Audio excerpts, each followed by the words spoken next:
لیتی ہوں، اور آپ نے دیکھا کہ کتنا خوبصورت پروردگار عالم نے ہمیں گناہان کبیرہ اور صغیرہ کو بتایا۔ اس آیت میں تھوڑا سا کھولتی ہوں جو ہمارے گناہان کبیرہ صغیرہ ہے ان کو۔ ایک چیز جو جلدی سے ہم کرتے ہیں، بسم اللہ الرحمن الرحیم، رب اشرح لی صدری ویسر لی امری واحلل عقدۃ من لسانی یفقهوا قولی، الذین یجتنبون کبائر الاثم والفواحش الا اللمم۔ اچھا، وہ لوگ جو اجتناب کرتے ہیں، دوری اختیار کرتے ہیں کبائر، کبیرہ گناہوں سے۔ ہم نے کہا تھا کبیرہ گناہ کون کون سے ہیں؟ وہ گناہ جن کے اوپر عذاب کا وعدہ دیا گیا۔ اور ایک اور چیز آپ نوٹ کریے گا، اب ہم سب جو ہماری بڑی کلاس والے اسپیشل وہ جب ہم ترجمہ کرتے ہیں صبح کو، آپ لوگ نوٹ کریے گا وہ گناہ جس کے لیے کہا گیا ہے وَاعْلَمُوا، وَاعْلَمُوا فعل امر ہے نا، وَاعْلَمُوا یعنی جان لو، اور جو چیز اس کے بعد آتی ہے اس کا جاننا ہمارے پر واجب، اگر ہم نہیں جانیں گے تو یہ گناہ ہوگا، ٹھیک ہے؟ یعنی جہاں جہاں اللہ نے کہا یہ کام کرو اور اگر ہم نے نہیں کیا تو یہ گناہ میں شمار ہوگا۔ اور پھر وَلَا تَفْعَلُوا، اس کو انجام مت دو، یا پھر کہا گیا ہے کہ اس کے اوپر تمہارے لیے عاقب وہ ہے، اللہ کیا کہتا ہے؟ اللہ تمہارا کیا کرے گا؟ تمہاری پکڑ کرے گا، لبن مرصاد کی طرح، پیچھے کی طرح، ہاں تمہارے پیچھے سے تمہاری پکڑ کرے گا۔ عاقبۃ للمتقین کہتے ہیں نا۔ اور ایک اور لفظ بھی ہے جو میرے ذہن میں سے ابھی نکل گیا، میں اسی لفظ کو بولنا چاہتی تھی، اللہ جو ہے وہ ہمیں ہمارے پیچھے سے پکڑتا ہے۔ تو وہ چیزیں جس میں اللہ نے کہا ہے عذاب علیم، عذاب عظیم، اور یہ جب اللہ نے یہ سب چیزیں کہی ہے، اگر ہم نے اس گناہ کو انجام دیا تو یہ گناہان کبیرہ میں شمار ہو جائے گا، ٹھیک ہے؟ تو ہمیں ایک پوائنٹ مل گیا، نمبر 2 گناہان کبیرہ اور والفواحش۔ آپ نے دیکھا گناہ کبیرہ کو، فواحش کو، لمم کو، یہ اللہ نے الگ الگ بتایا۔ ایک گناہ کبیرہ ہے جو ہم چھپ کے کرتے ہیں، اور ایک گناہ فاحشہ ہے۔ گناہ فاحشہ ایسے گناہ کو کہتے ہیں، میں نے آپ کو بتایا تھا نا، کھلم کھلا گناہ کرنا، اور ایک کھلم کھلا اور بدترین نفرت انگیز کام۔ فحشہ کا مطلب ہوتا ہے ایسا کام جو شدید ترین نفرت انگیز ہے۔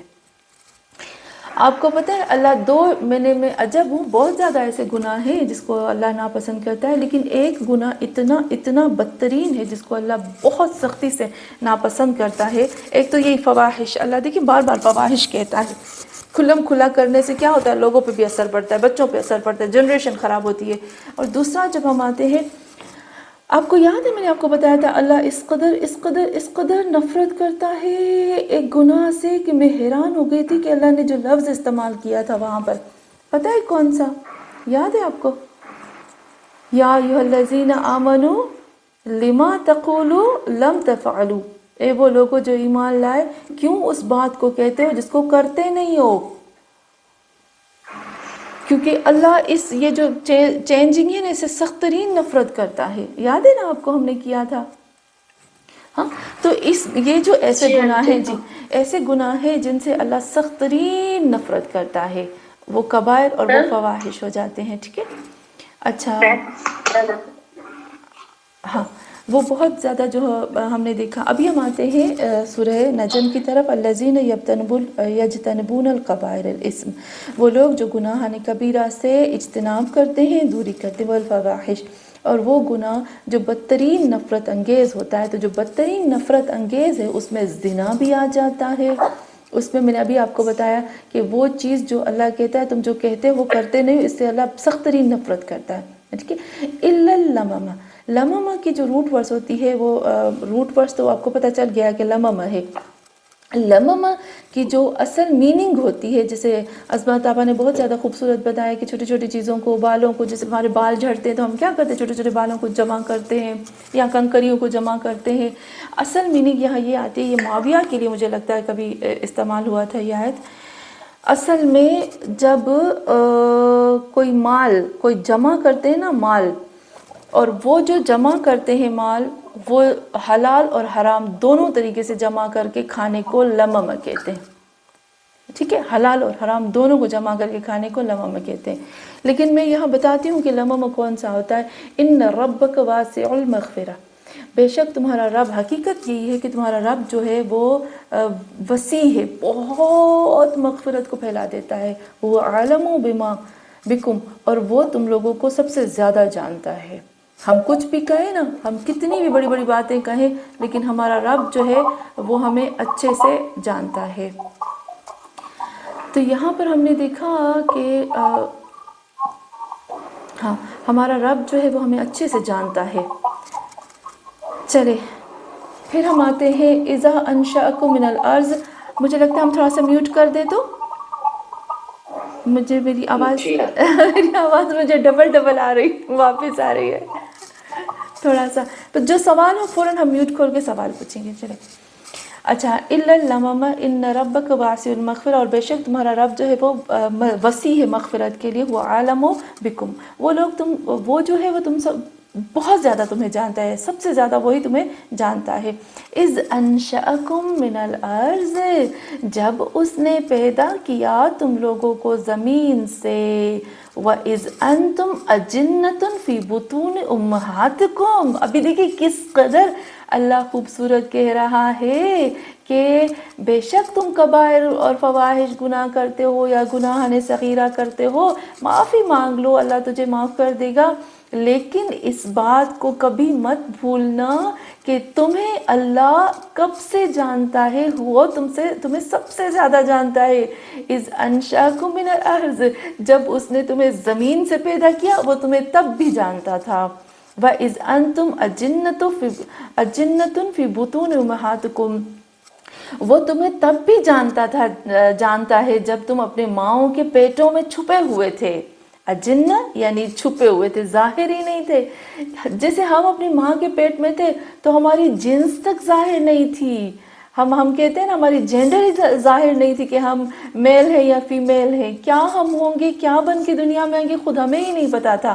لیکن اللہ کہتا ہے وَإِذْ أَنْتُمْ أَجِنَّةٌ فِي بُطُونِ أُمَّهَاتِكُمْ هُوَ أَعْلَمُ، وہ تمہیں جانتا تھا تم اپنے ماؤں کے بطون میں جب چھپے ہوئے تھے. فَلَا تُزَكُّوا أَنفُسَكُمْ، پس خود کو بہت پاکیزہ مت سمجھو، اپنے آپ کو ایسا نہ کہو کہ میں بے عیب ہوں، میرے اندر کوئی عیب نہیں ہے. دیکھیں یہاں اللہ ہمیں یہ کہتا ہے کہ جو انسان سمجھتا ہے نا کہ میں بہت پاکیزہ ہوں، میرے اندر کوئی عیب نہیں ہے، وہی سب سے بڑا گمراہ ہوتا ہے. اس کے اندر تکبر آتا ہے، وہ دوسروں کو نیچا شمار کرتا ہے. ہوا عالم بمن اتقی، وہ جانتا ہے کہ کون ہے شخص، وہ سب سے زیادہ جاننے والا ہے اس کو جس نے تقوی اختیار کیا، جو الرٹ رہا، جس نے 24 گھنٹے وہ اپنے خدا سے ڈرتا رہا. ایک چیز میں آپ کو جلدی سے بتاتی ہوں. آپ کو پتہ ہے میں نے آپ کو یہ قصہ بتایا تھا، ایک کتاب میں نے پڑھا تھا کہ ایک شخص تھا جو بکریاں چارتا تھا. بہت غریب شخص تھا، بہت غریب تھا، روز بکریاں چارتا تھا. وہ ایک مسجد کے آتا ہے مولوی کے پاس. اس کو مولوی کو آ کر کہتا ہے کہ مولوی صاحب مجھے گزرتا ہے نا، وہ اتنا خوش گزرتا ہے. مولوی صاحب تم تو بہت بڑے متقی ہو، پرہیزگار ہو، تم نے نمازیں پڑھی ہیں، تم نے یہ سب کچھ کیا ہے. مولوی صاحب اللہ سے پوچھ کے بتاؤ نا، تم خدا سے پوچھو نا کہ جنت میں میرا مقام کون سا ہے. پتہ ہے اس مولوی نے ہنس کے اس کے اوپر طنز کیا، اس کے اوپر مشورہ کیا. اس مولوی نے ہنس کے اس کو کہا تم اور جنت میں جاؤ گے، تمہارا تو جہنم میں مقام ہے. تو جیسے اس نے کہا نا کہ تمہاری جگہ تو جہنم میں ہے، اور ہنس کے ایسے کہا ہاں تمہاری جگہ اللہ نے جہنم میں فکس کر دی ہے، جیسے ہم لوگ کرتے ہیں. تو پتہ ہے وہ شخص جو تھا وہ اتنا خوش ہوا، اور اس نے مولوی کے ہاتھ چومے اور کہا بہت بہت شکریہ کہ تم نے مجھے بتایا کہ میرا مقام جو ہے وہ جہنم میں ہے. تو وہ مولوی حیران ہو کے اس کو پوچھنے لگا کیوں ایسے کہہ رہے ہو؟ کہا میں اس لیے کہہ رہا ہوں کہ مجھے خوشی ہے کہ میرا رب مجھے بھولا نہیں ہے. مجھے جہنم میں ہی بھلے اس نے جگہ دی ہے نا، بھلے کہیں پہ بھی جگہ دی ہے، لیکن میرے رب نے مجھے یاد رکھا. میرے لیے سب سے بڑی بات یہ ہے کہ میرے رب مجھے بھولا نہیں ہے، میرے لیے کچھ جگہ رکھی. رات ہوتی ہے وہ مولوی خواب میں دیکھتا ہے، وہ مولوی خواب میں دیکھتا ہے کہ اس کی جو جنت، مولوی کیونکہ بہت اچھا تھا، متقی تھا، اس نے نمازیں پڑھی تھی، سب کچھ کیا تھا، وہ دیکھتا ہے رات کو خواب میں کہ ایک فرشتہ آتا ہے اور اس کو ایک بہت ہی خوبصورت جنت دکھاتا ہے، اور اس کو کہتا ہے کہ مولوی صاحب یہ جنت جو تھی نا پہلے آپ کی تھی، اور اب یہ جنت جو ہے وہ بدل گئی۔ پھر اس کو جہنم دکھاتا ہے، کہتا ہے یہ جہنم ہے نا پہلے آپ کی نہیں تھی لیکن اب بدل گئی۔ تو وہ پوچھتا ہے کیسے بدل گئی؟ کہا جو شخص تمہارے پاس آیا تھا یہ جہنم اس کی تھی، لیکن اس کے یہ لفظ کہنا کہ اے شکر ہے کہ میرے رب نے مجھے یاد تو رکھا، اس نے اس جہنم کو چینج کر دیا جنت میں، اور آپ کے ان الفاظ نے کہ آپ نے جب بولا کہ تم تو جہنم میں جاؤ گے، تم کہاں سے لائق ہو جنت کے، انہی الفاظ نے آپ کی جنت کو خراب کر کے آپ کو جہنم میں بدل دیا۔ تو دیکھیے ہمیں نہیں پتا ہوتا کہ کون سی چیز، کون سا شخص کس وقت پاک ہے۔ عاقبت خیر ہونی چاہیے، آخرت میں خیر ہونا چاہیے۔ مولا علی علیہ السلام نے ہمیں سکھایا نا، پوری زندگی کے لیے پتہ نہیں ہے، پوری زندگی کا کبھی ہمیں نہیں ملتا کہ پوری زندگی میں مولا کائنات نے بولا ہو فزت ورب الکعبہ، لیکن جیسے ہی مولا کو ضربت لگی مولا نے فوراً کہا فزت ورب الکعبہ، یعنی علی آپ کو سکھا رہا ہے عاقبت بالخیر ہونا چاہیے۔ زندگی کے تو چلتا رہتا ہے اوپر نیچے اوپر نیچے اوپر نیچے، تو یہاں پر اللہ کہتا ہے فَلَا تُزَكُّوا أَنفُسَكُمْ هُوَ أَعْلَمُ بِمَنِ اتَّقَىٰ، اپنے آپ کو پاکیزہ مت سمجھو، وہ سب سے زیادہ وہ جانتا ہے، وہ سب سے زیادہ جاننے والا ہے کہ کون جو ہے وہ بہت زیادہ متقی ہے۔ چلیں ہم آتے ہیں تھوڑی سی لمم، جو ہمارے پاس کتابوں میں لمم گناہ ملا ہے کہ لمم کون سا گناہ ہے، اس کی طرف ہم آتے ہیں۔ 5 ہمیں ایسی چیزیں ملتی ہیں احادیث کے ذریعے سے، روایات کے ذریعے سے، جن کو لمم میں شمار کیا گیا ہے۔ نمبر 1 لمم وہی گناہ صغیرہ، تو آپ اس کو گناہ صغیرہ بھی کہہ سکتے ہیں یا آپ اس کو لمم بھی کہہ سکتے ہیں، ٹھیک ہے۔ تو ہم آتے ہیں لمم کی طرف۔ سب سے پہلے جو گناہ صغیرہ ہم کہتے ہیں، ہاں سب سے پہلے آتے ہیں گناہ کے ایسا گناہ جو بغیر میں چاہتی بھی نہیں تھی اور مجھ سے ہو گیا، اس کو کہتے ہیں گناہ صغیرہ۔ میں یہ نہیں کہتی کہ 100% ٹھیک ہے، کچھ روایت اور حدیث کے مطابق، اوکے۔ تو کیونکہ گناہ صغیرہ ابھی تک ہم سے چھپے ہوئے ہیں، گناہ کے جو ہم سے بغیر ہماری چاہت کے ہم سے ہو جاتے ہیں۔ فار ایگزامپل میں سیڑھیوں سے چڑھ رہی تھی، کسی کو زور سے میرا بیگ لگ گیا کسی کی آنکھ میں، تو یہ لگ گیا نا، میں نے جان بوجھ کے تو نہیں کیا نا۔ یا کبھی کبھی ہم ہنستے ہنستے کچھ کہہ دیتے ہیں، بس ہماری نیت میں نہیں ہوتا لیکن ہو جاتا ہے۔ تو نمبر 1 وہ گناہ جو بغیر چاہے ہم سے ہو جاتے ہیں۔ نمبر 2 گناہ کے ایسے گناہ کہ میں سوچتی ہوں کہ مجھے اس کو کرنا ہے، ابھی جیسے کسی نے مجھے تنگ کیا، میں کہوں گی ابھی میں اس کو دے رکھوں گی، میں نے اس کو چھوڑنا نہیں ہے، لیکن تھوڑی دیر کے بعد میں کہتی ہوں فلا بس رہنے دو نا، خدا دیکھ رہا ہے، خدا کا خوف آ جاتا ہے دل میں، چھوڑ دیتے۔ پھر وہ بھی گناہ صغیرہ میں شمار ہوتا ہے، وہ بھی لکھا نہیں جاتا، اس کو بھی کہتے ہیں گناہ، یعنی میں نے سوچا کہ میں نے یہ کرنا ہے، یہ گناہ کرنا ہے، لیکن میں نے کیا نہیں، اس کو گناہ صغیرہ کہتے ہیں، پر وہ مٹ جاتا ہے اگر معافی مانگنے سے، جیسے ہمیں پتہ ہے اللہ کہتا ہے کبیرہ سے بچو، صغیرہ میں خود ہی تمہیں صاف کر کے دے دوں گا۔ اچھا وہ گناہ جو توبہ کرنے کے بعد اور معافی مانگنے کے بعد ہوتے ہیں، جیسے میں نے کچھ مجھ سے ہو گیا اور میں نے معافی مانگ لی، اور میں نے کہا کہ چھوڑ دو، ایسے معافی مانگ لی اور میں نے اس کا ازالہ بھی کر دیا، تو وہ گناہ صغیرہ ہوگی اور وہ شمار نہیں ہوگا۔ اچھا وہ گناہ جس کے اوپر عذاب کا وعدہ نہیں دیا گیا، تو وہ کون سا گناہ ہوگا جس کے اوپر عذاب کا وعدہ نہیں دیا گیا؟ دیکھنا پڑے گا نا قرآن میں کہ وہ کون سا گناہ ہے جس پر عذاب کا وعدہ نہیں دیا گیا، وہ بھی گناہ صغیرہ میں شمار ہوتا ہے، اور پھر وہ بھی جلدی سے مٹ جاتا ہے۔ ایسا گناہ جس کی کوئی حد فکس نہیں ہو، وہ بھی گناہ صغیرہ میں شمار ہوتا ہے۔ لیکن یہاں پر ہم دیکھتے ہیں کہ گناہ صغیرہ جو ہے وہ قرآن میں بار بار بولے گئے ہیں، لیکن اس کو بہت زیادہ واضح نہیں کیا گیا۔ اچھا یہاں پر ایک اور چیز آتی ہے کہ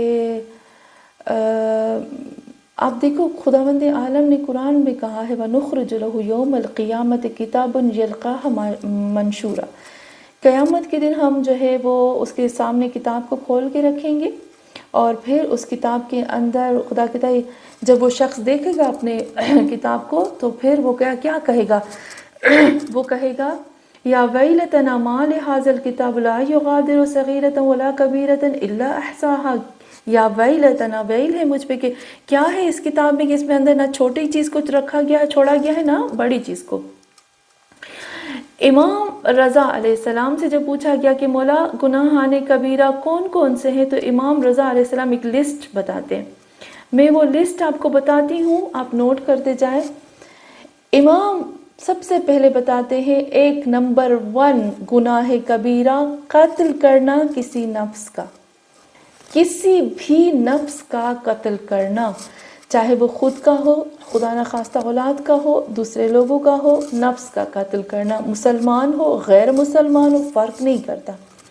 نمبر 2 زنا، نمبر 3 چوری کرنا، نمبر 4 شراب پینا، نمبر 5 ناراض کرنا ماں باپ کو اور ان کا آنکھ ہونا، نمبر 6 جنگ کے میدان سے بھاگ جانا، نمبر 7 یتیم کے مال میں ظلم کر کے اس کے مال کو کھانا، یعنی استعمال کرنا ظالمانہ طریقے سے، مردے کا گوشت کھانا، جو جانور مر چکا ہو اس کا گوشت کھانا، جیسے آپ کو یاد ہے نا ہم نے سورہ مائدہ میں کیا تھا، سورہ مائدہ میں ہم نے کیا کہا تھا کہ جب رات کو ہم کرتے ہیں تو ہم نے کہا تھا وہ جانور جو خود مر جائے، جس کا گلا دبا کے مارا جائے، یا دوسرا جانور اس کو سینگ مار کے اس کو مارے، یا پھر وہ جانور جس کو چابک مار کے اس کو مارا جائے، یا وہ جانور جس کو اوپر سے پھینکا جائے،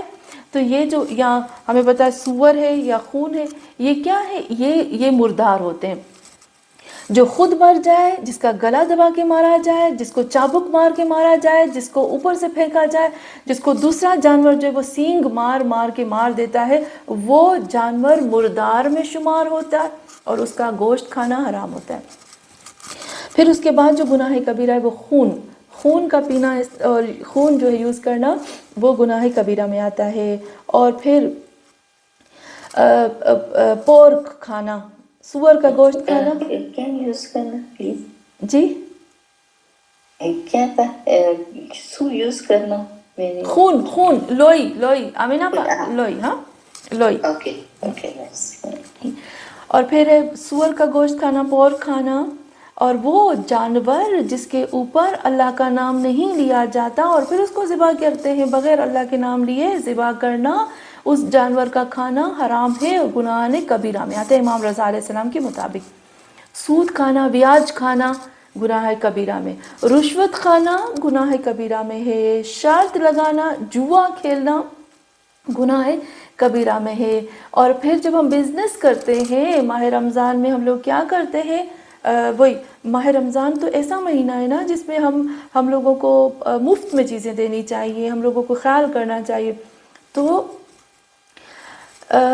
جو چیز ہم بیچتے ہیں اس کو کم لیول پر بیچنا، یعنی جو بیچنے میں ہم کام کرتے ہیں نا، دھوکے سے کوئی چیز بیچتے ہیں یا غلط بیانی کر کے بیچتے ہیں، وہ بھی گناہ کبیرہ میں آ جاتا ہے۔ پاک دامن عورتوں کے اوپر تہمت رکھنا گناہ کبیرہ میں آ جاتا ہے، لواط کرنا گناہ کبیرہ میں آ جاتا ہے، وہی عورت کا عورت مرد کا مرد، یہ گناہ کبیرہ میں آ جاتا ہے۔ جھوٹی گواہی، ناحق گواہی دینا گناہ کبیرہ میں آ جاتا ہے۔ اللہ کی رحمت سے نا امید ہونا، دیکھیے یہ تو بہت کامن ہے، بہت زیادہ دیکھا جاتا ہے، اللہ کی رحمت سے نا امید ہونا یہ گناہ کبیرہ میں آتا ہے۔ اور اپنے آپ کو اللہ کے عذاب سے محفوظ سمجھنا بھی گناہ کبیرہ میں آتا ہے امام رضا علیہ السلام کے مطابق، یعنی میں سمجھوں کہ میں تو اللہ تو مجھ پہ کچھ نہیں کر سکتا، میں تو وہ ہوں، سکون میں ہوں، میں تو ایسی ہوں، یہ بھی گناہ کبیرہ میں آتا ہے، کیونکہ رجا اور امید اور خوف دونوں ساتھ ہونے چاہیے۔ اللہ کی رحمت سے نا امیدی اور یاس، یہ بھی گناہ کبیرہ میں آتا ہے۔ اور ظالم کی جو ظالم لوگ ہیں ان کی مدد کرنا اور ان کا ساتھ لینا، ان کی مدد کرنا اور ان کا مدد لینا، یہ دونوں گناہ کبیرہ میں آ جاتے ہیں۔ جھوٹی قسم کھانا گناہ کبیرہ میں آ جاتا ہے، اور دوسروں کا حق کھانا یا دوسروں کو حق نہ دینا گناہ کبیرہ میں آتا ہے۔ جھوٹ بولنا، ہم نے رات ہی اس کے اوپر بات کی تھی، جھوٹ بولنا، اور جھوٹ بولنا تو اتنا ہے کہ میں گجراتی میں کہہ سکتی ہوں کہ میں نے لوگوں کو اگلے پگلے جھوٹ بولتے دیکھا ہے۔ جیسے نہیں ہم کہتے ہیں تھوڑی دیر ہو جاتی ہے، ہم فون پہ ہاں میں تو بس ابھی نکل چکی، بس راستے میں پہنچ رہی ہوں، حالانکہ میں پہنچتی بھی نہیں، گھر پہ ہوتی ہوں۔ یہ کیا جھوٹ ہو گیا نا؟ ہمیں ہوں دھڑی نہیں سو کہیس، ہاں ایم کہیس کہ ہاں وہ ایم گئی ہتی ایم نہ تو ایم تو کہتے ہیں نا، تو یہ کیا ہے؟ یہ جھوٹ ہو جاتا ہے۔ تو جھوٹ جو ہے، میں نے آپ کو کل رات بھی ہم نے بات اس پہ کی تھی کہ الفاظ کو گھما پھرا کر بولنا بھی جھوٹ ہوتا ہے، یہ گناہ کبیرہ میں۔ لفظ کو ٹو دا پوائنٹ بتانا چاہیے، ورنہ کہنا چاہیے کہ میں اپنے لفظوں میں بتا رہی ہوں، شاید انہوں نے بتایا، شاید مجھ سے الفاظ کی ادھر ادھر ہو گیا، یہ بولنا ضروری ہوتا ہے۔ چلیں جی، اچھا اس کے بعد تکبر جو ہے وہ گناہ کبیرہ میں آ جاتا ہے۔ اسراف کرنا، ضائع کرنا، اسراف فقط کھانے پینے کا نہیں ہوتا، اسراف اپنی ذات کا بھی ہوتا ہے، اپنے ٹائم اور اپنے وقت کا۔ سب سے بدترین اسراف تو اپنے ٹائم کا ہے۔ اور پھر تبذیر کرنا، یہ بخل کرنا، خیانت کرنا جو ہے وہ سب سے بڑا گناہ کبیرہ ہے۔ اور حج، جب میرے اوپر حج واجب ہے اور پھر میں اس کو انجام نہ دینا بھی گناہ کبیرہ میں آ جاتا ہے۔ اور اللہ کے جو ولی ہوتے ہیں نا، جو اللہ کے پیارے ہوتے ہیں، جو اپنے کام کو خدا کی خاطر کرتے ہیں، جو خدا کے لیے ہی جیتے مرتے ہیں، ان کے ساتھ دشمنی کرنا گناہ کبیرہ میں آ جاتا ہے۔ اور پھر لہو اور لعب کی چیزوں میں مشغول ہو جانا، گانا، سانگز، میوزک، ڈانس، اور دنیا کی یہ جو فضول چیزیں ہوتی ہیں، وہی کلب میں جانا اور بہت زیادہ ایسی چیزیں آپ سمجھ گئے ہوں گے۔ لہو اور لعب، لہو یعنی فضول چیزوں میں ایسی چیز جو ہمیں مقصد سے ہٹا دیتی ہے، لعب یعنی کھیل تماشا، جیسے لعب میں نے آپ کو بتایا تھا نا، تھوڑی دیر کے لیے لذت، اس کے بعد پھر تکلیف ہی تکلیف۔ چلے جی، اور پھر امام فرماتے ہیں اور گناہ پر اصرار کرنا، یعنی بار بار ایک گناہ کو ریپیٹ کرنا بھی گناہ کبیرہ میں آ جاتا ہے۔ یہاں پر ہاں، امام باقر علیہ السلام سے کسی نے پوچھا، امام باقر علیہ السلام سے، کہ مولا یہ جو خدا یہاں کہتا ہے فَلَا تُزَكُّوا أَنفُسَكُمْ هُوَ أَعْلَمُ بِمَنِ اتَّقَىٰ، اس کی میننگ کیا ہے؟ اس کا مطلب کیا ہے؟ اللہ کیا کہنا چاہتا ہے؟ تو امام فرماتے ہیں نماز، زکوٰۃ، روزہ، عبادت، حجاب تو میں نے اپنی طرف سے ڈالا ہے، لیکن جہاں امام بتاتے ہیں وہی نماز، زکوٰۃ، روزہ، عبادت، اور وہی ایسی چیزیں جو ہم نے عبادت میں شمار کی ہیں، وہ ہمیں فخر پر مجبور نہ کر دیں کہ ہم جو ہے وہ بہترین ہیں۔ حالانکہ خدا کے نزدیک جو اہل تقویٰ ہو وہ سب سے زیادہ بہترین، اللہ سب سے زیادہ جانتا ہے کہ کون اہل تقویٰ ہے۔ اچھا، امام جعفر صادق علیہ السلام سے کسی نے پوچھا کہ مولا اپنی تعریف کرنا جائز ہے؟ آپ بتا سکتے ہیں کہ کیا ہے اپنی تعریف کرنا جائز ہے؟ کیونکہ یہ بھی جھوٹی تعریف بھی گناہ میں آ جاتی ہے نا، تو آپ کیا کہتے ہیں؟ دو طریقے سے ہوتا ہے آنٹی، ہاں، یہ تعریف کرنا جو لوگوں میں کئی اثر ہو جائے شاید کہ وہ بھی دے سکے کہیں تو جائز ہے، پر جو بری طریقے سے کہ نہ میں ہوں میں کرتے تو یہ تو نہیں جائز، مجھے لگتا ہے۔ ہاں بالکل، آپ نے صحیح بات کی نسیمہ پہ، ایک دم حدیث میں بھی ملتا ہے، امام جعفر صادق علیہ السلام فرماتے ہیں اور میرے محمد صلی اللہ علیہ وآلہ وسلم نے بھی فرمایا کہ، اور امام علی علیہ السلام بھی فرماتے ہیں کہ دیکھیں اگر آپ کو ضرورت ہے تو آپ اپنی تعریف کرو، کیونکہ ہم جیسے اگر آپ کو پتہ ہے آپ کے سامنے ایک عورت جھوٹ میں بولتی ہے مجھے تو یہ سب آتا ہے، مجھے یہ آیتیں آتی ہیں، یہ آیتیں آتی ہیں، یہ آیتیں آتی ہیں، آپ کو پتہ ہے کہ سامنے والی جھوٹ بولتی ہے اور آپ کو وہ پوچھتی ہے کیا آپ کو آتا ہے، تو آپ کہیں گے مجھے تو سب آتا ہے، میں نے تو اتنا پڑھا ہے، مجھے تو آپ جو آیت پوچھو گے، جہاں جو لفظ پوچھو گے، جو گرامر پوچھو گے میں آپ کو سب بتا دوں گی۔ میں اس وقت اپنی تعریف کرنا جائز ہے۔ امام رضا علیہ السلام کے مطابق، امام علی اور میرے نبی محمد صلی اللہ علیہ وآلہ وسلم کے مطابق یہاں پر اپنی تعریف کرنا جائز ہے اور کر سکتے ہیں۔ تو یہاں امام بھی فرماتے ہیں کہ جب پریشانی ہو یا ضرورت کے وقت اپنی تعریف کرنا جائز ہے، تاکہ وہی کہتے ہیں نا کہاں پر تعریف کرنا، تاکہ غلط لوگوں سے اچھے لوگ جو ہے وہ جدا ہو جائیں، ایسے نہ ہو لوگ غلط لوگوں میں پھنس جائیں اور پھر غلط سنت جو ہے وہ آ جائے۔ پھر وہ بتاتے ہیں، امام بتاتے ہیں کہ امام کہتے ہیں کہ آپ کو یاد ہے کہ حضرت یوسف علیہ السلام نے بھی مصر کے بادشاہ کے سامنے اپنی تعریف کی تھی، اجعلنی علی خزائن الارض انی حفیظ علیم، مجھے تم دے دو اپنے زمین کے خزانے میں حفیظ اور علیم ہوں۔ تو یہاں پر بھی حضرت یوسف علیہ السلام نے تعریف کی تھی۔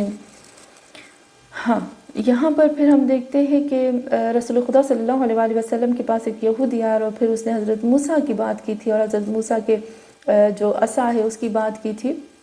پھر اس کے جواب میں رسول خدا صلی اللہ علیہ وآلہ وسلم نے بتایا کہ اپنی تعریف نہیں کرنی چاہیے، لیکن یہاں مجھے ضرورت ہے کہ میں تمہیں بتاؤں کہ آدم نے توبہ کے لیے، نوح نے نجات کے لیے، ابراہیم نے بھی آگ سے نجات کے لیے، اور حضرت موسیٰ علیہ السلام نے خوف سے نجات کے لیے خدا کو واسطہ دیا تھا محمد اور آل محمد کا، اور اس کو قسم دی تھی۔ ہاں اور یہاں پر یہودی کو رسول خدا صلی اللہ علیہ وآلہ وسلم کہتے ہیں کہ اے یہودی، اگر تم نے حضرت موسیٰ کو اس وقت دیکھا ہوتا نا کہ کس طرح سے وہ میرے لیے میرے نام سے اللہ سے مدد مانگ رہا تھا، تو تم میرے اوپر فوراً ایمان لاتے، اور مہدی جو ہے وہ میری نسل سے ہے کہ جس کے پیچھے، جس کے لیے، جس کی مدد کے لیے آسمان سے عیسیٰ آئیں گے اور اس کے پیچھے نماز پڑھیں گے۔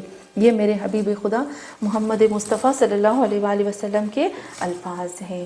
تو یہاں پر آپ نے دیکھا کہ یہ جو گناہ ہوتے ہیں ہم نے ابھی کیا۔ ایک اور چیز میں آتی ہوں کہ جب انسان گناہ صغیرہ کو تکرار کرتا ہے نا، میں اس کو تھوڑا سا پھر سے بتاتی ہوں، گناہ صغیرہ جو ہے جب اس کو ریپیٹ کرتا ہے تو وہ گناہ کبیرہ بن جاتے ہیں۔ چلے نمبر ایک ہوتا ہے کہ نمبر ایک ہے جب بار بار ریپیٹ کرتا ہے صغیرہ کو تو کبیرہ بن جائے گا۔ اس کو ہلکا سمجھنا گناہ کو، جیسے میں نے ابھی آپ کو بتایا کہ مجھ سے کوئی مسٹیک ہو گئی لیکن میں نے اس کو ہلکا سمجھا اور میں نے چھوڑ دیا، اس کو ویلیو نہیں دی، تو یہ کیا ہے؟ یہ گناہ کبیرہ ہو جائے گا۔ اور بار بار گناہ کرنے پر، جیسے میں آپ کو کہتی ہوں میرا پرس کسی کے منہ میں لگ جائے تو میں خوش ہوتی ہوں، اچھا پھر میں بار بار اس کو لگاتی ہوں، تو یہ گناہ کبیرہ بن جائے گا۔ اور پھر سرکشی کرنا، مغرور ہونا، اور اللہ نے جو مہلت دی ہے پھر اس کو غلط استعمال کرنا اور ظاہر کرنا گناہوں کو، یہ کیا ہے؟ گناہ کبیرہ بن جاتے ہیں۔ اور جب گناہ کبیرہ بن جاتے ہیں تو اس کے سائیڈ ایفیکٹس آپ سنیے گا۔ کسی شخص کا اگر گناہ کبیرہ وہ کرتا ہے تو سب سے پہلے اس کا دل سخت ہو جاتا ہے، نمبر 2 اس کی نعمتیں اللہ چھین لیتا ہے۔ نوٹ کرتے جائیے گا، خطرناک اللہ نے بتایا ہے، خطرناک۔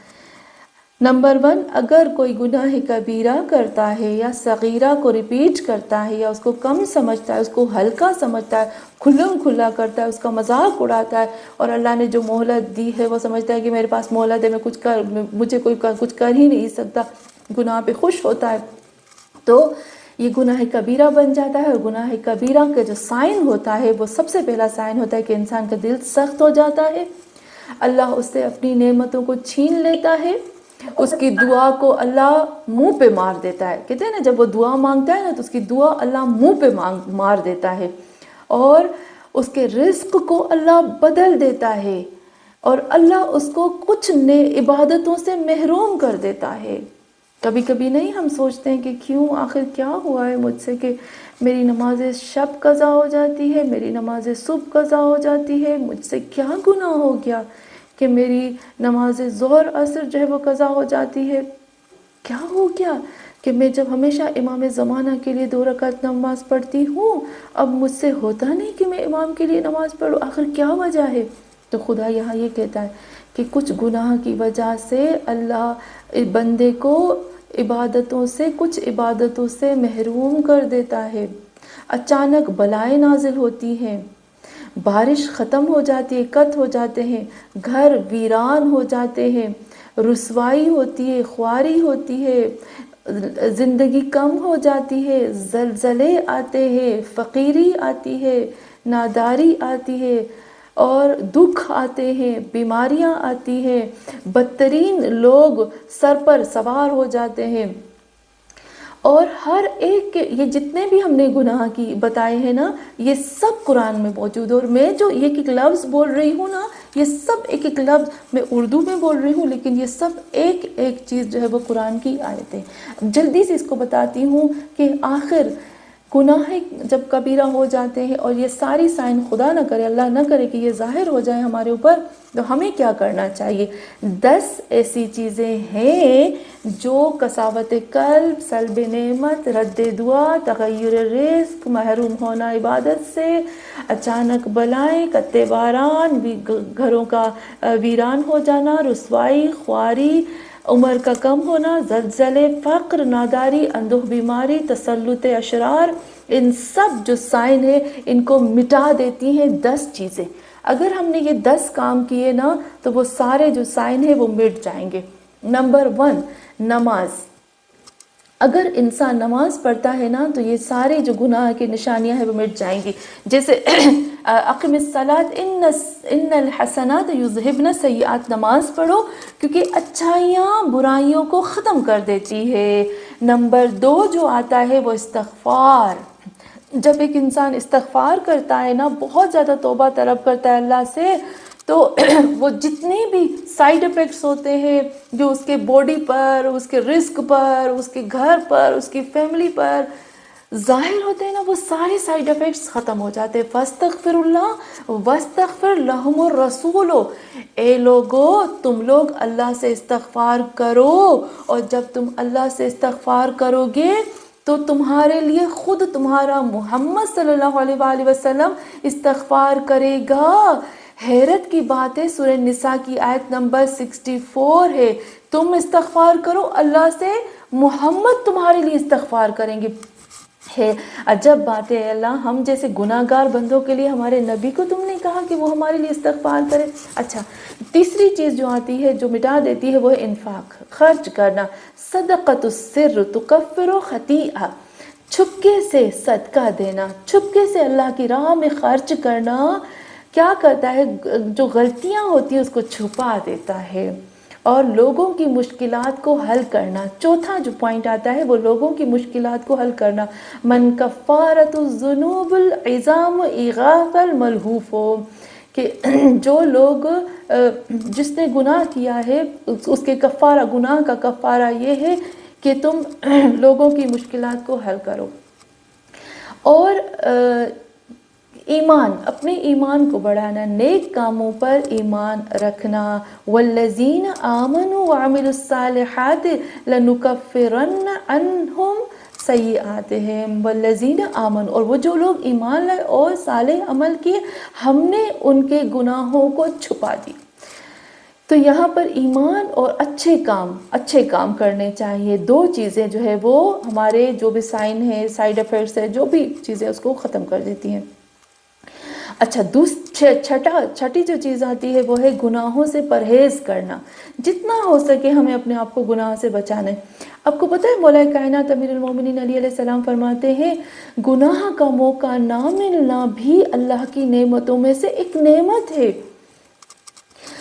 مجھے یہ گناہ میں نے زندگی بھر میرے سامنے ہی نہیں آیا، مجھے پتہ ہی نہیں کہ لوگ کس طرح سے اس گناہ کی طرف جاتے ہیں، مجھے تو اس گناہ کا موقع ہی نہیں ملا۔ اس کا مطلب کیا ہے؟ یہ اللہ کی سب سے بڑی نعمت ہے کہ اللہ نے ہمیں اس آزمائش میں نہیں ڈالا۔ اور پھر توبہ، اور توبہ صرف خالی توبہ ہی کافی نہیں ہے، لیکن توبہ کے بعد اس کام کا جبران کرنا۔ آپ کو پتہ ہے نا جبران کرنا یعنی وہ جو کام کیا ہے اس کی کمی کو پورا کرنا۔ جہاں مجھ سے غلطی ہو گئی، میں نے مال کھایا، میں نے اس کے مال کو واپس کیا. میں نے غیبت کی، اس کی غیبت کی، جس کے ساتھ میں نے غیبت کی، برا بولا، میں نے اس کے سامنے کہہ دیا کہ شاید مجھ سے غیبت ہو گئی، مسٹیک ہو گئی، ایسا نہیں ہے، یہ اس لیے اچھا. یعنی جو میں نے اس کی عزت خراب کی، جو میں نے اس کا مال کھایا، جو میں نے اس کے ساتھ کیا، میں نے اس کو چینج کر دیا، میں نے اس کی اصلاح کر دی. نمبر 8 جو ہے وہ جنگ میں شرکت کرنا. میں ابھی میوٹ کھولتی ہوں، آپ مجھے بتائیے گا، آپ سب میوٹ کھول کے مجھے بتائیے گا جنگ میں شرکت ہم کیسے کر سکتے ہیں. لاسٹ میں بتاتی ہوں، یہ 10 ہو جائے. پھر نمبر 9 نمبر یہ ہے کہ اچھا، یہ بھی مجھے بہت خوبصورت لگتا ہے. نمبر 9 یہ ہے کہ سلام کرنا. سلام کرنا، پہل کرنا سلام میں، یہ بھی کیا کرتا ہے، ہمارے گناہوں میں جو بھی سائیڈ افیکٹس ہوتے ہیں اس کو ختم کرتے ہیں. کساوت قلبی کو، نعمت کو، رد دعا، تغیر رزق، اور یہ ساری چیزوں کو وہ مٹا دیتا ہے، پھر وہ اچھائی میں بدلنا شروع ہو جاتی ہے. سلام کرنا، لوگوں کو کھانا کھلانا، اور نماز شب پڑھنا، یہ 3 چیزیں ایسی ہیں جن کے بیسٹ سائن جو ہے وہ ہمارے اوپر آتے ہیں، اور جو بدترین سائن ہوتے ہیں اس کو وہ مٹا دیتے ہیں. اور نمبر 10 ہے کہ اگر ہم یہ چاہتے ہیں کہ یہ سارے سائیڈ افیکٹس ہٹ جائیں، اب میں کھانا بھی نہیں کھلا سکتی، میں مسجد جاتی نہیں ہوں کہ میں لوگوں کو سلام کروں، میں بہت بوڑھی ہو گئی ہوں، یا میں بہت کمزور ہوں، یا میں بچے پیدا کیے ہیں، یا میں تھک چکی ہوں، بہت کام کرتی ہوں، میں نماز شب بھی نہیں پڑھ سکتی، میں کیا کروں؟ اب یہ سارے کام مجھ سے نہیں ہوتے، تو ایک کام تو میں ضرور کر سکتی ہوں، وہ ہے جتنی طاقت ہے، جتنا ہو سکے میں محمد اور آل محمد کے اوپر صلوات بھیجوں. جیسے حدیث میں بھی، روایات میں بھی ملتا ہے، من لم یقدر علی ما یکفر به ذنوبہ فلیکفر من الصلوات علی محمد و آل محمد فإنہا تہدم الذنوب ذنبا. کہ اگر کوئی یہ سب کام نہیں کر سکتا اور اس نے بہت زیادہ گناہ بھی کر لیے ہیں، تو وہ اس سے جتنا پاسبل ہو سکے وہ محمد اور آل محمد کے اوپر صلوات بھیجے، کیونکہ منہدم کر دیتا ہے، تباہ کر دیتا ہے گناہوں کو.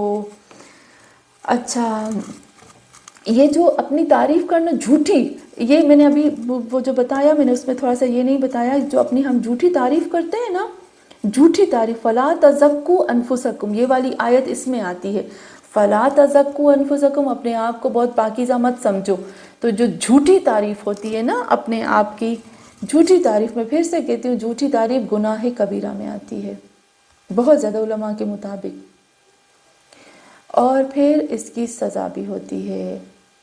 اس لیے ہمیں چاہیے کہ ہمیں جھوٹی تعریف نہیں کرنی چاہیے، اپنی جو سچی بات ہے وہ کہنی چاہیے، لیکن وہ بھی اتنی حد تک جتنی ہمیں ضرورت ہوتی ہے.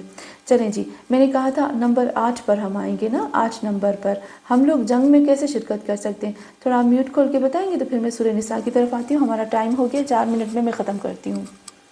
ہم جنگ میں کیسے آ سکتے ہیں؟ سب سے پہلے اپنے نفس سے جنگ کرنا. بہت خوبصورت. سب سے پہلے ہم اپنے نفس کے ساتھ جنگ کرتے ہیں. اور اس دور میں ہم کیا جنگ کرتے ہیں؟ اس دور میں، یہ جو دور، جس دجالی، میں بار بار آپ کہتی ہوں نا، یہ جس دور میں ہمیں، یہ دجالی دور ہے. پہلے زمانے، گناہ سے بچنا، ہاں، گناہ سے بچتے، گناہ سے بچنا ایک خاص چیز اور ہے. یہ جو ہاں اسلام کے اگینسٹ یہ جو سب لوگ نے وہ جو اس سے بوائکٹ کرنا، کیا کہنا بائیکاٹ ہے، کرنا، ہاں، غلط جو لوگ اسلام کے اوپر ظلم کرتے ہیں اس سے بوائکٹ کرنا. بہت اچھا. اور یہ پوائنٹ سب، جیسے نسیم آپا نے بتایا، آپ نے بتایا، سعید آپا نے، یہ ہمیں، یہ ایک ایک پوائنٹ ہمیں نوٹ کرنے کا ہے، ایک ایک پوائنٹ نوٹ کرنے کا ہے. امام زمانہ کی تیاری مانگی. بالکل سے ہمیں امام زمانہ کی اس وقت تیاری کرنی ہے. یہ حالت جنگ میں ہی ہے نا، ہم لوگ حالت جنگ میں ہیں. آپ کو پتہ ہے کہ میں نے آپ کو یاد، اس 15 شعبان کو نہیں، جو گزر گیا پہلے والا 15 شعبان، 1 سال ہو گیا، میں نے ایک مجلس پڑھی تھی. آپ کو یاد ہے میں نے اس مجلس میں پڑھا تھا کہ ایک شخص جو امام زادے ہوتے ہیں نا، یہ حدیث میں بھی ہے، روایات میں بھی ہے، آیت اللہوں کی بات ہے کہ ہم جن امام زادوں کی ہم زیارت کرتے ہیں نا، قبر کی پہلی رات وہ امام زادے ہم سے قبر میں ملاقات کرنے آتے ہیں. وہ امام زادے، وہ ایک شخص بہت بڑے آیت اللہ تھے، وہ اپنی بات بتا رہے تھے کہ جب وہ گزر گئے تو تمام جو جن امام زادوں کی انہوں نے زیارت کی تھی وہ ان کے پاس قبر میں آئے تھے ملنے کے لیے، اور پھر انہوں نے دیکھا کہ سب امام زادوں کے پیچھے مولا عباس تھے، اور مولا عباس جو تھے نا وہ پورے کے پورے اسلحے میں تھے، یعنی ایک دم جنگ کے لیے جس طرح سے تیار نہیں ہوتے ہیں، زرہ پہنی ہوئی ہے، ہاتھ میں تلوار ہے، اور ایک دم تیار. اور جو امام زادے آتے تھے وہ ایک دم تیار تھے. تو وہ پوچھتے ہیں کہ آپ کیوں تیار ہے؟ کہتے ہیں کہ میں تیار ہوں اس وقت کے لیے، امام مہدی کے لیے، کہ جب میرا مہدی ظہور کرے گا اس کی تیاری میں ہوں میں. تو دیکھیں جو وہ ہمارے امام یا امام زادے سب جو ہے وہ تیاری میں ہیں امام مہدی آخر زمان کی. تو اس وقت ہم لوگ بھی اسلحے کی حالت میں ہیں. ہمارا اسلحہ اتنا خطرناک ہے، جو چیز نظر آتی ہے نا وہ اتنی خطرناک نہیں ہوتی، جو نظر نہیں آتی نا وہ زیادہ خطرناک ہوتی ہے. نظر آنے والی چیز کے ساتھ آپ جنگ کرو ایزی ہے، جو نظر نہ آنے والی چیز کے ساتھ آپ لڑتے ہو نا یہ ڈینجرس ہوتی ہے. تو ہم اس وقت حالت ایسی جنگ میں ہیں جو ہمیں نظر نہیں آتی. بہت خوبصورت پوائنٹ بتایا مینو آپا. اور آپ کو ایک چیز بتاتی ہوں مزے کی تھوڑا سا، میں بھی امام زادی ہوں، میں بھی امام زادہ ہوں، میری بھی زیارت کر لیا کریں، میں بھی آ سکتی ہوں قبر میں. چلے اچھا، اس کے بعد ایلیزا آپ کیا کہتے ہیں؟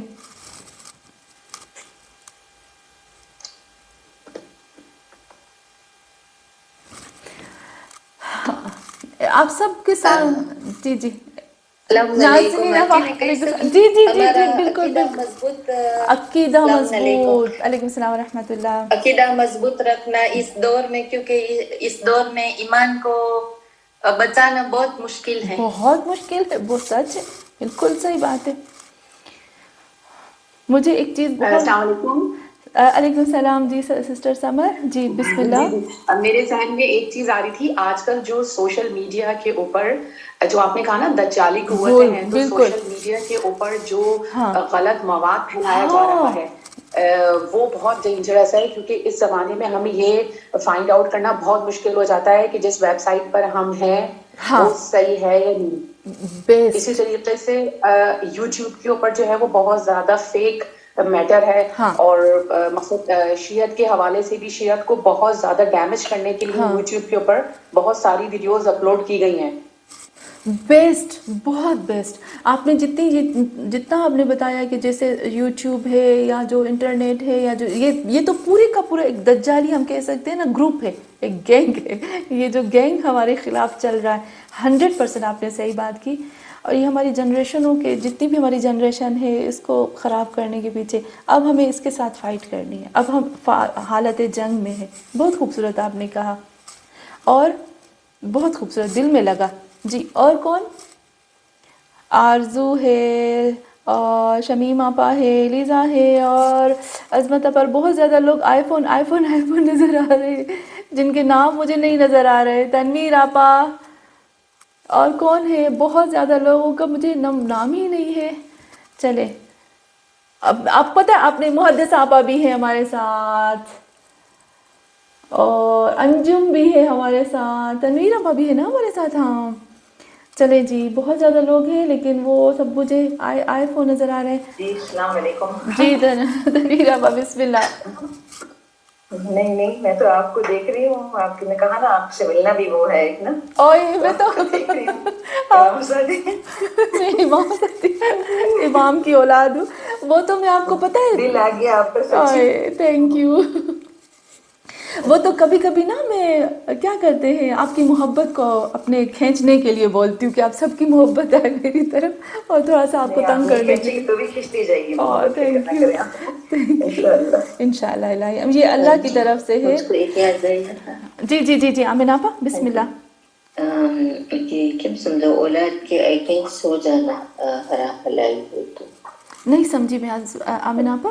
اللي أكل أولاد بفرن كيكين أولاد حلال تو جائز نہ ہوئی تو اس کو پھر اگینسٹ کرو کبھی نہیں ہوا. بالکل سچ بات ہے، بالکل صحیح بات ہے. ہماری اولادوں کو نہیں پتا جو ہمیں پتا ہے نا کہ کس دجالی دور میں، جیسے ہماری سسٹر سمر نے اتنا خوبصورت کہا کہ چاروں طرف سے ہمارے اوپر حملہ ہو رہا ہے، اور یہ انٹرنیٹ کا دور ہے. تو اگر جیسے ہی ہم انٹرنیٹ کھولتے ہیں ہمیں نہیں پتہ چلتا کہ کیا سچ ہے کیا غلط. اور یہ میڈیا اور یہ غیر ملکی طاقت جو ہے وہ نسل کو برباد کر رہی ہے. بالکل سچ بات ہے. لیکن ایک چیز خوبصورت یہاں پر یہ آتی ہے کہ جتنا خراب کر رہے ہیں اتنا ہمیں پتہ ہے کہ اچھے لوگ بھی آ رہے ہیں، اتنا ہی. جی ہمارا لفظ تو ہے اس کے ساتھ بہت فائٹ کرنا. ہم حالت جنگ میں ہے نا ابھی بھی. جی اور بہت خوبصورت آپ نے کہا. ہاں مقصوداتا جی انجو. جی السلام علیکم. وعلیکم السلام ورحمۃ اللہ. مجھے لگتا ہے کہ سب سے بیسٹ کہ ہم اس کے لیے ڈھونڈیں سولوشن کہ کیا ہم ایسا کر سکتے ہیں کہ ان دشمنوں کے خلاف ہم لڑ سکیں اس وقت. ہاں بہت آپ نے خوبصورت کہا. چلے میں آپ کو ایک آیت بتاتی ہوں. آپ نے اتنی خوبصورت بات کی اس کے اوپر. ہاں ایک خوبصورت بات بتاتی ہوں. قرآن کی ایک آیت ہے. پتہ ہے قرآن کی آیت ہے ایک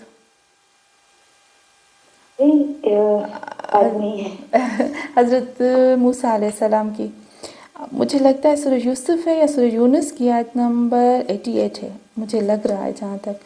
قال موسیٰ، کہا موسیٰ نے، ربنا انک آتیت فرعون وملأہ زینۃ واموالا فی الحیاۃ الدنیا ربنا لیضلوا عن سبیلک ربنا اطمس علی اموالہم واشدد علی قلوبہم حتی یروا العذاب العلیم. حضرت موسیٰ نے اللہ سے کہا، اللہ میں تم سے ایک شکایت کرتا ہوں کہ تم نے فرعون کو مال اور دولت اور زینت دنیا کی دی ہے. کیوں دیا ہے ان کو؟ تم نے کیوں دیا ہے ان کو؟ نہ دو، چھین لو ان سے.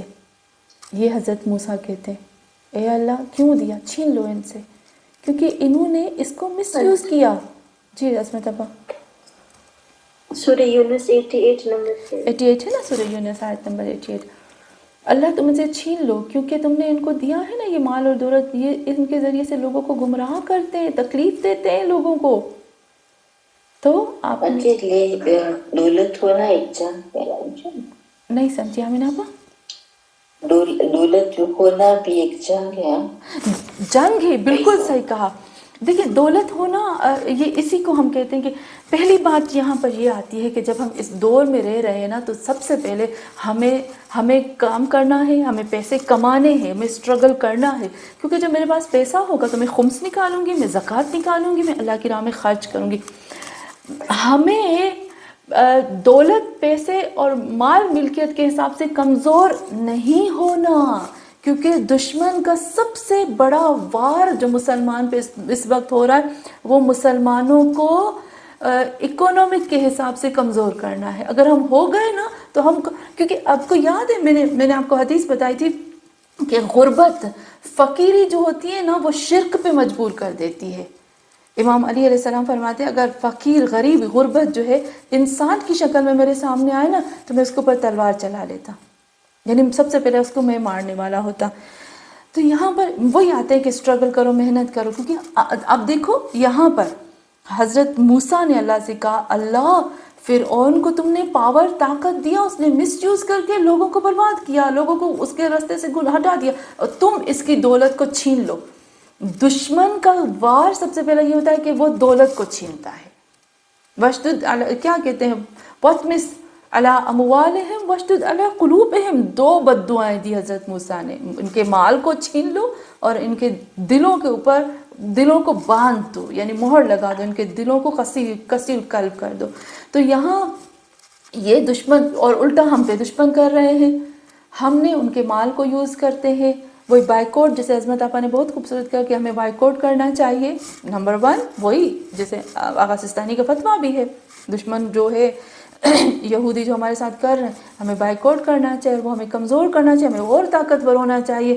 اور سب سے بڑی بات جو جنگ کی ہم بات کریں کہ میں ابھی حالت جنگ میں ہوں، میں آپ کو بار بار ایک چیز کہتی ہوں، میں آپ کو بار بار کہوں گی، اور میں آپ سے ابھی بھی کہتی ہوں، پلیز، میں انٹرنیٹ پہ دیکھتی ہوں، میں بہت زیادہ مسلمانوں کو دیکھتی ہوں، میں ان کے گھروں میں جاتی ہوں جب مجھے بلایا جاتا ہے، میں بہت جگہوں پر، بہت ملکوں میں جہاں جہاں جاتی ہوں مجھے بہت تکلیف ہوتی ہے، کھانے کی ٹیبل پر ضرور کوکا کولا ہوتی ہے، کھانے کی ٹیبل پہ ضرور نیسلے ہوتے ہیں، کھانے کی ٹیبل پہ ضرور ایسی چیزیں ہوتی ہیں جو ان لوگوں کی ہوتی ہیں جو مسلمانوں کے دشمن ہوتے ہیں۔ نمبر 1 جو ہے وہ ہمیں کوئی بھی اچھی چیز پیٹ میں نہیں ڈال رہے، وہ ہمارے اندر ایسی چیزیں ڈال رہے ہیں جس میں ہم ایسی دنیاوی لیول سے یا مینٹلی حساب سے بالکل اپنے ختم ہو جائے، تباہ ہو جائے۔ اب دیکھو ہماری جنریشن کو بھی خراب کرنے کی کوشش کرے، ان کو پتہ ہے سور کھانے سے کیا ہوتا ہے، پورک کھانے سے کیا ہوتا ہے، حیا ختم ہو جاتی ہے، حیا ختم ہو گئی ہے، آلریڈی ختم ہو رہی ہے، محرم نامحرم کی تمیز ختم ہو رہی ہے، ہر چیزیں آہستہ آہستہ۔ اب دیکھو اب حضرت لوط کے زمانے کی چیزیں پہلے چھپ کے تھیں، اب ظاہراً کھلم کھلا آفیشیلی ہو رہی ہیں۔ کیا بات ہے، یہ کہاں سے آئی ہے یہ چیزیں؟ یہ کھانے سے آئی ہیں نا۔ ہمیں پتہ ہے کہ امام حسین علیہ السلام کو بی بی زینب نے کہا تھا، حسین جب آپ نے علی اصغر کو ہاتھ میں لے کر خطبہ دیا لوگوں کے اوپر تو بھی اثر نہیں ہوا۔ بی بی زینب نے کہا اے میرے مولا کیا بات ہے، علی اصغر کو ہاتھ میں لے کر حسین جیسی ہستی خطبہ دے رہی، حسین جیسی ہستی بول رہی ہے، لوگوں کی آنکھ میں آنسو ہے لیکن عمل سے زیرو۔ آنکھ میں آنسو ہے، یہ کس کام کے آنسو ہے؟ تو مگرمچھ کے ہوئے۔ ایسے آنسو کس کام کے جو صرف بہائے جائیں اور اس کے ساتھ عمل نہ کیا جائے؟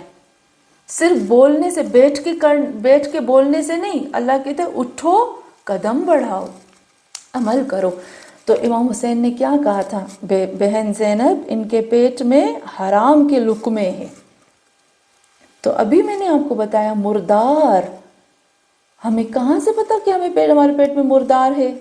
ہمیں کہاں سے پتا چلتا ہے؟ تو ہمیں ان سب چیزوں کو دیکھ کے کھانا چاہیے۔ میں وہی کہتی ہوں نا، میرے پیٹ میں کیا جا رہا ہے، اتنی سی چیز بھی جو میرے پیٹ میں جاتی ہے مجھے ختم کر دیتی۔ میں ہمیشہ کہتی ہوں، کوئی مجھ سے پوچھے کیسے ہو سکتا ہے، نیند کی گولی جب آپ کھاتے ہو تو نیند آتی کہ نہیں آتی؟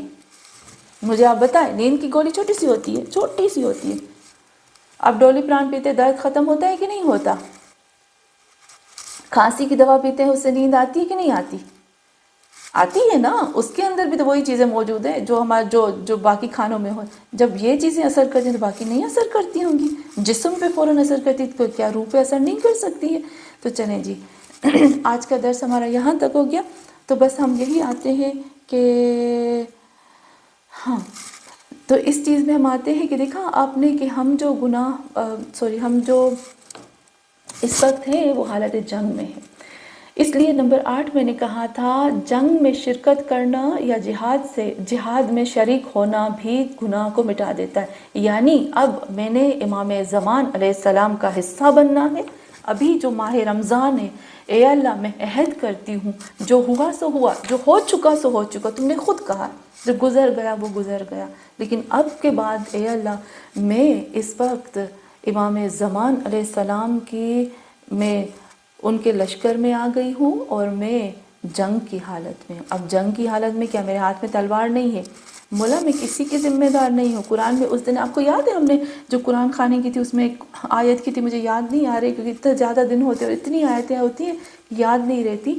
اس دن ہم نے آپ کو یاد ہے نا، خدا کہتا ہے تمہارے اوپر تمہارا نفس واجب ہے، جو دوسرا گمراہ ہوتا ہے تم اس کے ذمہ دار نہیں ہو۔ قرآن کی آیت تھی نا وہ۔ تو اے اللہ میں نے تلوار اٹھائی ہے، میں نے اپنی فیملی، اپنے بچوں کے لیے، اپنے آپ کو لیے، میرے ارد گرد جو میرے دوست، جو میرے ساتھی، جو ہمارے والے ہیں، میں ان کی ذمہ دار ہوں، میں اپنے آپ کی ذمہ دار ہوں۔ آج کے بعد میں جو کھاؤں گی وہ سوچ کے کھاؤں گی، دیکھوں گی جو میں اپنے گھر میں جو لاؤں گی وہ کس چیز کو لا رہی ہوں، کیونکہ دشمن اسلام کی مدد تو نہیں کر رہی۔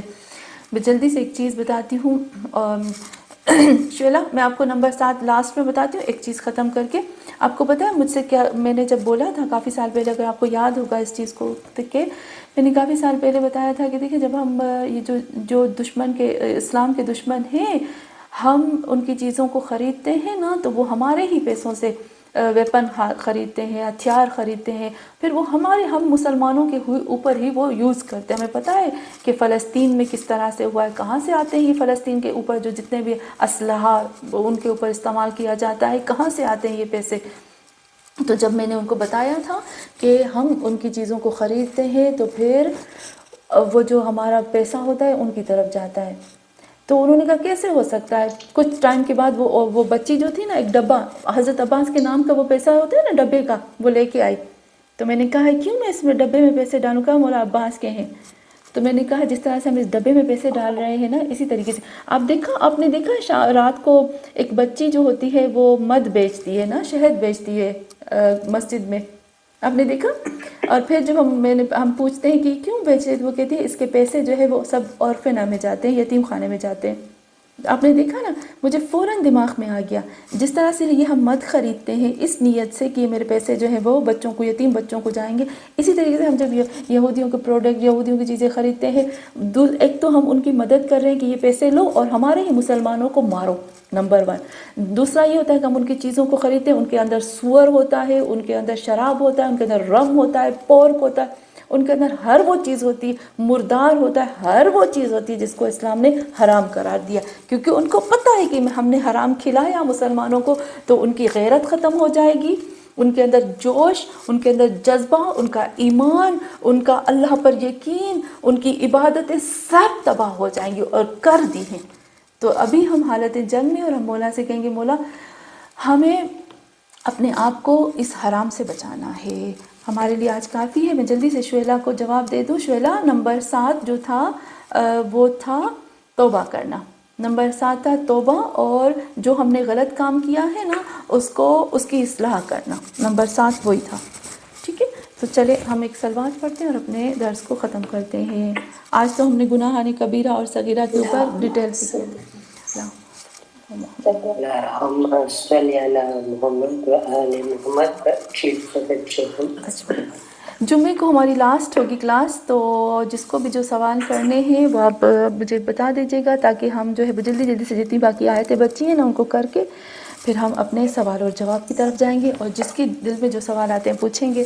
پھر ہم اپنے درس کو سورہ نساء کو ہم یہیں پر سٹاپ کر دیں گے، انہی آیتوں میں ہم اس کو لوک کر دیں گے سورہ نساء کو. پھر جب اللہ نے موقع دیا پھر یہیں سے پھر سورہ نساء کو جب زندگی رہی اور موقع ملا تو وہ اس کو وہیں سے سٹارٹ کریں گے. اللہم صلی علی محمد و آل محمد وعجل فرجہم اجمعین انشاءاللہ. خدایا پاک پروردگارہ، یا اللہ ہماری اس چھوٹے سی عبادت کو اپنی بارگاہ میں قبول فرما. اے اللہ ہم سے جتنے بھی گناہان کبیرہ اور صغیرہ ہو گئے ہیں اللہ ان کو معاف فرما. خدایا تجھ سے ایک دعا کرتی ہوں، اب سب میں دعا کروں گی، اب سب آمین کہیں گے، اور واقعاً آپ سوچیں گے کہ ہاں میں ٹھیک کہتی ہوں یا غلط کہتی ہوں، یہ میری دعا ٹھیک ہے یا غلط ہے. اے اللہ ہم جس دور میں رہ رہے ہیں خدایا وہ دجالی دور ہے. اے اللہ جب ہم اپنے ہاتھ میں فون اٹھاتے ہیں یا کچھ چیز اٹھاتے ہیں اس وقت بھی ہمارے ایمان کا امتحان شروع ہوتا ہے. خدایا جب ہم ٹی وی چلاتے ہیں تو ہمارا امتحان شروع ہوتا ہے. اے اللہ ہم کچن میں کچھ کھانا بناتے ہیں، ہمارا امتحان ہوتا ہے، پتہ نہیں حلال ہے یا حرام ہے، ہم پتہ نہیں حلال دیکھ رہے ہیں یا حرام دیکھ رہے ہیں، پتہ نہیں ہم فون میں جو کام کر رہے ہیں وہ حلال کر رہے ہیں یا حرام کر رہے ہیں. اے اللہ ہم اپنے گھروں سے باہر نکلتے ہیں، ہم ڈر کے نکلتے، پتہ نہیں ہم سے کوئی حرام یا حلال نہ ہو جائے. اے اللہ جب ہم شاپنگ کے لیے جاتے ہیں، ہم جو بھی چیز، جو کھانے پینے کی چپس بسکٹ بھی خریدتے ہیں تو ڈر لگتا ہے کہ خدایا اس کے اندر پتہ نہیں کوئی حرام چیز تو نہیں ہے. اے اللہ تو دیکھتا ہے، میں اپنے ذات پہ مجھے بہت ڈر لگتا ہے کہ میں حرام کر رہی ہوں، حلال کر رہی ہوں، بچا رہی ہوں اپنے آپ کو، نہیں بچا رہی ہوں، سیدھے راستے پہ ہوں، غلط راستے پہ ہوں. خدایا میں اپنے ذات پہ بھی مجھے بھروسہ نہیں ہے اپنے ایمان کو بچانے کے لیے. میں اپنی اولادوں کے ایمانوں کو کیسے بچاؤں گی؟ خدایا ان کی عمر تو بہت چھوٹی ہے، وہ تو بہت ناسمجھ ہیں، دنیا داری ان کو پتہ ہی نہیں ہے، دنیا کی چیزیں ہماری جنریشن کو پتہ ہی نہیں ہے، وہ کیسے اپنے آپ کو بچائیں گے؟ خدایا جب میں اپنے آپ کو نہیں بچا سکتی تو میں اپنی اولادوں کے ایمانوں کو کیسے بچاؤں گی؟ اے اللہ بہت مشکل ہے، وہی اپنے آپ کو بچانا مشکل ہے، اپنے بچوں کو بچانا تو اس سے بڑا مشکل ہوگا.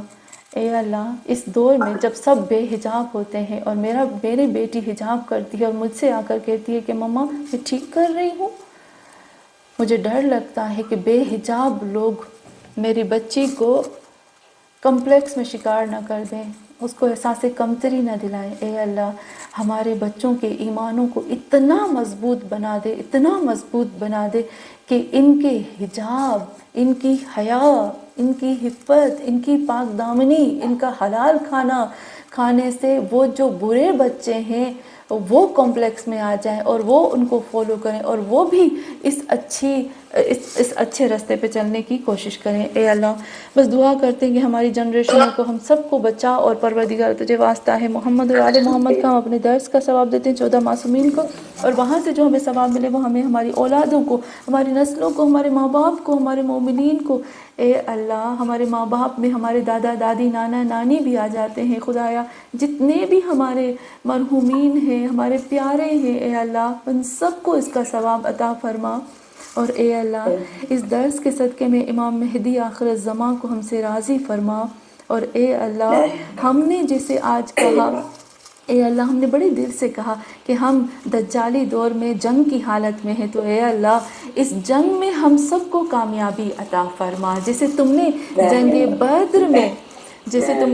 بدر میں 313 لوگوں کی فرشتوں کے ذریعے سے